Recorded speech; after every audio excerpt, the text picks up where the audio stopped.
in the options pits is called the paranoia premium. As fear comes to fully dominate the market and more traders see nothing but misery ahead, the cost of their trades climbs higher and higher. And right now, that premium is at a record high.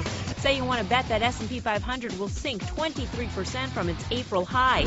That wager will cost you 75% more than if you were betting on a bull market. A hefty price tag that reflects a lack of confidence in a recovery.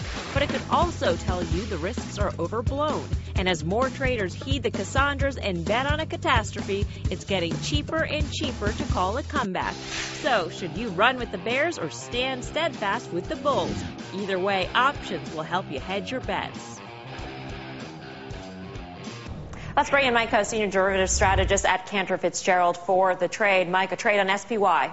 Yeah, I was taking a look at the SPY September quarterly 94-112 risk reversal. This is essentially the inverse of doing a collar on SPY. In this particular instance, instead of buying the 94 put, I'm actually going to sell that and use the proceeds to buy the 112 call. Both were trading for about $3.50 when I looked at this, when the SPY was trading at 106.5 or thereabouts earlier today. One of the critical points I would make about this, if you were long SPY and you decided to hedge this way, your protection would kick in down about 11.5%, and you would actually limit your upside participation to about 5%. By losing the SPY and putting on the risk reversal instead, actually, you don't start to lose money at expiration until it falls more than 11.5%, and your profits kick in up 5%. This is the way to play the fact that options premiums are higher and the downside puts are really expensive right now.